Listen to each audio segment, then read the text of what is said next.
श्री स्वामी समर्थ. आपण आज गुरुचरित्रातील अध्याय 7 ऐकणार आहोत. मित्रसह राजाची कथा. चांडाल स्त्रीचा उद्धार. श्री गणेशाय नमः.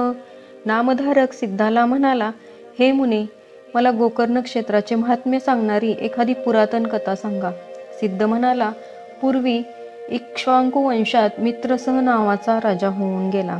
एके दिवशी तो मृगयेसाठी अरण्यात गेला असताना त्याच्या हातून एका दैत्याचा वध झाला. त्याचा सूड घेण्यासाठी त्या दैत्याचा भाऊ मनुष्य रूपाने राजधानीस आला. त्याने राजगृहात आचार्याचे काम मिळवले. एकदा पितृश्राद्धासाठी राजाने वशिष्ठांसह अनेक थोर ऋषींना भोजनासाठी बोलवले होते. ती संधी साधून आचार्याने नर मांस मिसळून स्वयंपाक बनविला व तो अरण्यात निघून गेला. अंतर्ज्ञानी वसिष्ठांनी भाज्यांमध्ये नरमांस असल्याचे तत्काळ ओळखले. त्यांनी तू ब्रह्मराक्षस होशील असा शाप राजाला दिला. आपली काहीही चूक नसताना वसिष्ठांनी आपल्याला शाप दिला म्हणून तोही तळहातावर पाणी घेऊन त्यांना प्रतिशाप देण्यास उद्युक्त झाला. पण त्याच्या राणीने मदयंतीने त्याची समजूत काढली, त्याला परावृत्त केले.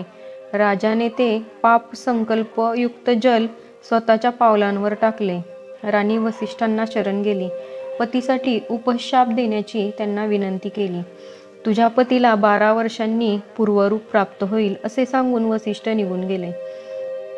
मित्रसह राजा ब्रह्मराक्षस होऊन अरण्यात संचार करू लागला. ब्रह्मराक्षस झालेला राजा तहान भुकेने नेहमी व्याकुळ असे. तो पशुपक्ष्यांना व माणसांना मारून खात असे. एके दिवशी त्याने वनातून जाणाऱ्या ब्राह्मण दाम्पत्यास पाहिले. त्याने ब्राह्मणावर झडप घालून त्याला ठार केले.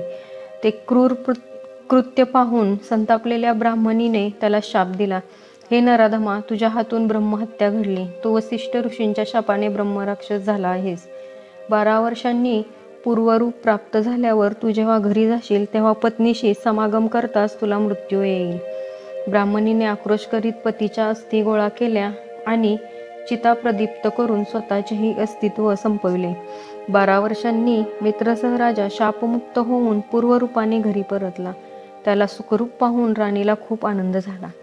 राजाला ब्राह्मणीच्या शापाची धास्ती वाटत होती म्हणून तो राणीला भेटण्याचे टाळत असे.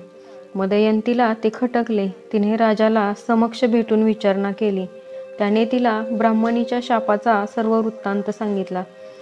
तेव्हा पती सौख्य नाही व आता संतान सौख्यही लाभणार नाही म्हणून राणी निराशेने रडू लागली. राजा व राणीने ज्ञानीजनांशी चर्चा करून शापोद्धाराचा उपाय विचारला. त्यांच्या मार्गदर्शनानुसार अनेक पुण्यकृत्ये केली पण ब्रह्म हत्येच्या पातकाचे क्षालन होईना. मग राजा तीर्थयात्रेस निघाला. मिथिला नगरीच्या बाहेर उपवनात त्याला महातपस्वी गौतम ऋषींचे दर्शन घडले. गौतमांनी त्याची आस्थेने चौकशी केली.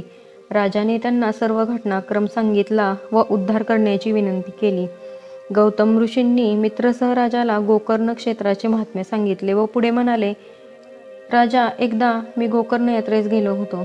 दुपारी विश्रांतीसाठी एका वृक्षाखाली बसलो असताना एक वृद्ध, आंधळी व कुष्ठरोगाने जर्जर चांडाल स्त्री दृष्टीस पडली. ती मरणोन्मुख अवस्थेत होती. तिचे प्राणोत्क्रम होताच शिवलोकातून एक दिव्य विमान खाली आले. त्यातून 4 तेजस्वी शिवदूत उतरले. मी त्यांच्याकडे सहज चौकशी केली. ते चांडाळी शिवलोकी नेण्यासाठी आले होते. मी त्यांना विचारले, ही चांडाल स्त्री एवढ्या उत्तम गतीस कशी प्राप्त झाली? शिवदूत म्हणाले, ऋषीवर्य, ही स्त्री पूर्वजन्मी ब्राह्मण कन्या होती. तिचे नाव सौदामिनी. अकाली वैधव्य आल्यानंतर कामपूर्तीसाठी ती जारकर्म करू लागली. घरच्यांनी संबंध तोडले. तेव्हा तिने एका धनिक शूद्र तरुणाशी लग्न केले. तिला एक पुत्र झाला. ती मद्यपान व मांसाहार करू लागली. एकदा मद्याच्या धुंदीत तिने मेंढ्याऐवजी गायीचे वासरू कापले. त्याचे मांस रांधले. ते स्वतः खाल्ले, घरच्यांना खाऊ घातले. सायंकाळी भानावर आल्यावर आपण गोहत्या केलेली पाहून तिला खूपच पश्चाताप वाटला. मृत्यूनंतर यमदूतांनी तिचे नरकात भयंकर हाल केले.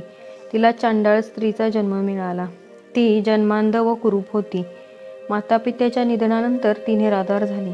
कुष्ठरोगाने तिची पार दुर्दशा झाली. ती भीक मागून गुजराण करू लागली. एकदा महाशिवरात्रीस ती भिकाऱ्यांच्या सोबतीने गोकर्णास आली. कर्म धर्म संयोगाने तिच्याकडून नकळत उपोषण, शिवार्चन, शिवकीर्तन, श्रवण व जागरण घडले.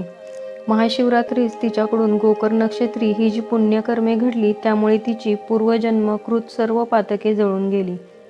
भगवान शंकर तिच्यावर प्रसन्न झाले. त्यांच्या आज्ञेनेच आम्ही तिला नेण्यासाठी आलो आहोत. असा आहे गोकर्ण क्षेत्रीचा महिमा. तू तेथे जा, तुझी सर्व पातके जळून जातील. ब्राह्मणीच्या शापाचेही निवारण होईल. गौतमांच्या आज्ञेनुसार मित्रसह राजा गोकर्ण क्षेत्री गेला. तेथे एकनिष्ठेने शिवाराधना करून तो ब्रह्महत्या व सतीच्या शापातून मुक्त झाला. शिवकृपेने त्याचे कल्याण झाले. नामधारका गोकर्ण क्षेत्राचे महात्म्य व पावित्र्य थोर म्हणूनच श्रीपाद तेथे राहिले. तर हा होता श्री गुरुचरित्रातील अध्याय 7वा. असेच गुरुचरित्रातील अध्याय मराठीतून ऐकण्यासाठी आपल्या चॅनलला नक्की सबस्क्राईब करा. श्री स्वामी समर्थ.